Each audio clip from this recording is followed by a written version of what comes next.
Dear student, lesson number 6 में कुछ important जो है व्यक्तियों के बारे में डिस्कस करते हैं। सबसे पहले हम डिस्कस करते हैं जगजीवन राम पर। जगजीवन राम उनका जन्म 1908 में हुआ और मृत्यु 1986 में हुई। तो जगजीवन राम जी स्वतंत्रता सेनानी थे, बिहार राज्य से संबंधित थे और विधानसभा के सदस्य रहे और वे 1977 से लेकर के 1979 तक जो है देश के उप प्रधानमंत्री रहे। चौधरी चरण सिंह पर हम डिस्कस करते हैं। 1902 में उनका जन्म हुआ, 1987 में उनकी मृत्यु हुई। वे 28 जुलाई 1979 से 14 जनवरी 1980 तक देश के प्रधानमंत्री पद पर रहे। स्वतंत्रता सेनानी थे, वे भी उत्तर प्रदेश से संबंधित और किसान नेता थे और वे हमेशा ही किसान, ग्रामीण और कृषि विकास के समर्थक थे। इससे पहले जो है वे उप प्रधानमंत्री रहे और मोरारजी देसाई सरकार में उप प्रधानमंत्री रहे और उसी समय वे गृह मंत्री रहे जो है इंदिरा गांधी जी के समय। मोरारजी देसाई पर हम डिस्कस करते हैं। 1896 में उनका जन्म हुआ, 1995 में उनकी मृत्यु हुई। वे भी स्वतंत्रता सेनानी थे। 1967 से 1969 तक जो है देश के उप प्रधानमंत्री के पद पे रहे इंदिरा गांधी जी के समय और 1977 से लेकर 1979 तक जो है छठे लोकसभा चुनाव के बाद जो है जनता पार्टी की तरफ से पीएम पद पर रहे। वे हमेशा ही खादी और जो है प्राकृतिक चिकित्सा के जो है समर्थक थे। नंबर 5 पर डिस्कस करते हैं एक आंदोलन पर जिसका नाम है तेभागा आंदोलन।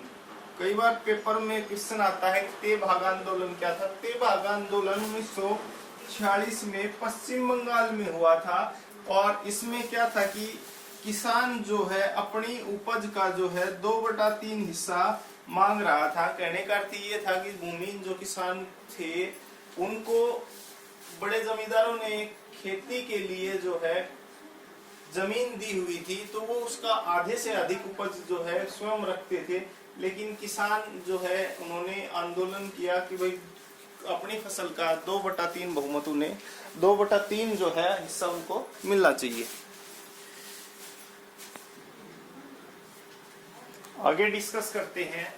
सबसे पहले हम डिस्कस करते हैं जयप्रकाश नारायण पर, जेपी पर, जिसको जेपीपी बोलते हैं।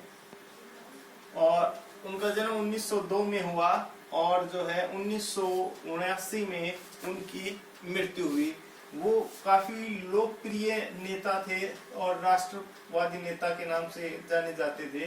CPI communist party of India के नेता थे और कांग्रेस सोशलिस्ट पार्टी तथा सोशलिस्ट पार्टी के संस्थापक रहे। कई बार क्वेश्चन आता है पेपर में कि कांग्रेस जो है सोशलिस्ट पार्टी के जो संस्थापक कौन थे या सोशलिस्ट पार्टी के संस्थापक कौन थे, तो जयप्रकाश नारायण।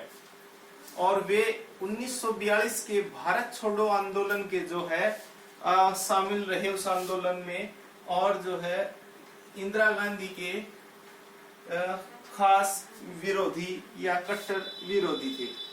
नंबर 5 पे हम डिस्कस करते हैं चारू मजूमदार पर। चारू मजूमदार क्या के बारे में आप पहले पढ़ चुके हैं। तो 1918 में उसका जन्म, 1972 में पुलिस हिरासत में मृत्यु हुई थी इनकी। तो सीपीआई क्रांतिकारी थे, कम्युनिस्ट पार्टी ऑफ इंडिया के जो है बड़े नेता थे, नक्सलवादी नेता थे और तेभागा आंदोलन में भी इनका बहुत बड़ा रोल था। आप जानते हैं कि 1946 में पश्चिम बंगाल में जो तेभागा आंदोलन हुआ उसमें भी इनकी काफी बड़ी भागीदारी थी।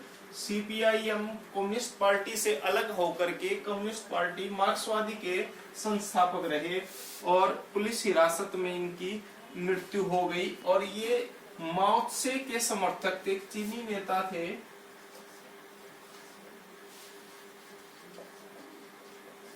माओ त्से उनके ये खास समर्थक थे।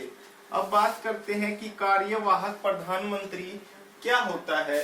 तो अगर किसी प्रधानमंत्री की मृत्यु उसके कार्यकाल के बीच में, यानी कि 5 साल का कार्यकाल होता है, उसके बीच में अगर उसकी मृत्यु हो जाती है, तो अगर उसी समय किसी को प्रधानमंत्री पद पर न बैठा पाए हो या किसी को प्रधानमंत्री नहीं बना पाए, तो उन्हीं में से किसी एक सांसद को जो है सर्वसम्मति से प्रधानमंत्री के पद पर जो है प्रधानमंत्री के पद पर बैठा दिया जाता है। वो तब तक प्रधानमंत्री रहता है जब तक किसी नए प्रधानमंत्री का चुनाव नहीं होता है। तो गुलजारीलाल नंदा जो है कार्यवाहक प्रधानमंत्री रहे 2 बार। एक बार जवाहरलाल नेहरू की मृत्यु के बाद 1964 में, और दूसरा लाल बहादुर शास्त्री की मृत्यु के बाद 1966 में। तो गुलजारीलाल नंदा 2 बार देश के प्रधानमंत्री रहे। Thank you.